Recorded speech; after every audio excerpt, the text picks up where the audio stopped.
tot temps per la diferent publicitat i hem anat consolidant les jornades gastronòmiques de primavera que d'aquí poc celebrarem les d'aquest any. Bé, a partir d'aquí hem fet un repàs. No hem entrat en molt de detall. Porto ja més de mitja hora. Ho sento, no he pogut fer més breu. És el que hi ha. Això ens prepara de cares al futur. Anem a veure quins són aquests reptes que tenim de cares al futur. En aquests moments podem dir que Déu-n'hi-do lo bé que estem preparats. Però en els pròxims anys què ens podem trobar? Ens podem trobar amb una qüestió molt important, que ja ens hem trobat en aquests últims anys, i aquesta gràfica ja ho demostra. La gràfica del creixement de la població d'aquests últims anys. Hem crescut molt i molt de pressa. El gran repte és aconseguir mantenir la qualitat de vida malgrat aquest creixement de la població. I aquest creixement de la població s'ha produït per una qüestió o per diversos factors que són precisament producte de la feina anterior. Per què la gent ve a viure aquí a Castelló d'Empúries o a Empúria Brava? Doncs primer perquè hi ha oportunitats de treball. La gent no vindria a viure si no trobés feina. Tenim un atur estructural d'un 2,4%. Tot el que està per sota del 5% és atur estructural. Això pràcticament podríem considerar-ho com un atur zero, nul. Tenim una gran activitat econòmica que el sector turístic ens permet oferir llocs de treball. La gent ve a viure aquí perquè tenim uns serveis de qualitat. Tenim una escola de música gratuïta, tenim una residència per a la gent gran, una llar d'infants. No tornaré a repassar-ho. Ja ho heu vist, la quantitat de serveis a les persones que s'han anat fent i que tenim. I després, estem en un lloc privilegiat. Tenim un paisatge i un lloc, l'Empordà està de moda i l'Empordà és un lloc que la gent escull per venir a viure-hi, i especialment em sembla que a Castelló d'Empúries. Com podem afrontar aquests diferents reptes? Bé, primer de tot, necessitàvem una eina. Aquesta legislatura ha sigut la legislatura per confeccionar l'eina que ens permetrà afrontar precisament aquests pròxims, com deia abans, 16-20 anys. I això ha sigut el Pla d'Ordenació Urbanística Municipal. Alhora s'ha hagut de compatibilitzar amb el Pla Director Territorial de l'Empordà, i d'aquí nosaltres hem fet un pla en el qual hem mirat de, sobretot, obtenir els espais necessaris per poder ubicar els equipaments que ara ens permeten en aquests moments, amb 10.000 habitants com som, 10.021 cens del 2006, poder mantenir els serveis de qualitat sense quedar col·lapsats. Això vol dir el nou CAP, el Joana d'Empúries, això vol dir la sala polivalent, i tinguem present que aquests equipaments, tres que us he citat ara, estan ubicats en zones amb els quals hem firmat convenis amb els propietaris que ens han deixat edificar amb anterioritat, i per tant això és una qüestió que ara la contempla el POUM com a qüestió a resoldre un cop estigui aprovat. Per tant, què vull dir amb això? M'explicaré més bé.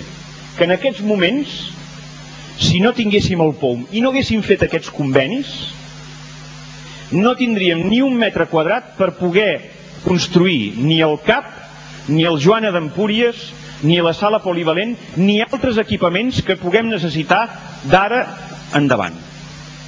Per tant, el POUM, un dels reptes principals que havia d'afrontar era l'obtenció de sòls per ubicar-hi equipaments.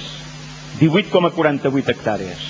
Una altra de les qüestions també molt importants era l'obtenció d'espais lliures, zones verdes, parcs urbans, parcs agraris, 104 hectàrees.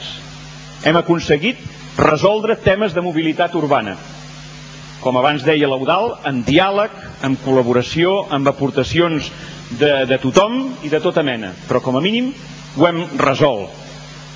És una eina que ens permetrà crear activitat econòmica. Al tanto, hi ha una qüestió molt clara. Hem de créixer harmònicament però no ens podem aturar. Una aturada en el creixement també és una aturada a nivell econòmic. Tinguem-ho present. Per tant, el POUM també ens permetrà una certa, diguem-ne, activitat econòmica. No ens hem descuidat dels temes mediambientals, estem envoltats de parc natural i hem creat, només suposo que aquí es veu amb poca resolució, petit, però suposo que el que més es veurà des d'allà al fons és aquesta gran taca verda d'aquí respecte a la resta del casc urbà. Doncs bé, hem aconseguit que aquesta zona quedi altament protegida, que tingui una clau de restauració i a més passi a ser pública, que és la zona de la Mogueta, la zona que el Parc Natural i els sectors ecologistes consideren com una zona clau, una zona doncs, de connector biològic. I alhora també obtindrem una cosa molt important, que són habitatges de protecció oficial. Habitatges sobretot perquè la gent jove d'aquí de casa nostra no se'n vagi. En aquests moments, difícilment la nostra gent jove pot adquirir un habitatge en el nostre municipi. Hi ha uns preus que no són a l'abast de qualsevol jove o família que acaba de començar. Doncs bé, amb el POUM podrem obtenir 726, en aquests pròxims, evidentment, 16-20 anys, 726 habitatges de protecció pública. I alhora també, no entro en detall, incrementem patrimoni públic perquè a partir de les cessions del 10% d'aprofitament mig dels diferents convenis que s'han signat, l'Ajuntament incrementarà el seu patrimoni i per tant vol dir que s'enriquirà la casa de tots. I en aquest sentit l'estrella, diguem, la cirereta de l'increment de patrimoni és la casa gran del centre històric. Sobretot, aquesta eina és, diguem-ne, l'eina per planificar el que seria el creixement del nostre municipi de cara a aquests pròxims anys. Però no podem oblidar el tema d'infraestructures. I és un tema que, evidentment, ha servit perquè ens portés gent. Estem ben comunicats. La comarcal 260, el desdoblament, els nous accessos, el TGV serà una qüestió que quan estigui totalment fet encara ens aproparà més nuclis urbans distants cap aquí. No només serà una via d'entrada de recursos turístics, sinó que també serà una via d'apropament de gent que residirà aquí a casa nostra i treballarà lluny. Per tant, això també és una qüestió que ens indica que aquella gràfica que hem vist abans que va ascendint no canviarà la seva tònica, sinó que continuarà ascendint. Els vols de baix cost ens han ajudat sobretot apropant i fent que la desestacionalització del turisme pugui ser una cosa realment molt més a l'abast de tots, donat que, escolta'm, estem a un cop de pedra de llocs com Roma o de llocs com Frankfurt. Tercera i quarta fase del clavegram, ja ho he explicat abans, és una infraestructura que nosaltres plantegem bàsica per poder, sobretot, dir amb orgull que som la marina residencial més important del món o d'Europa.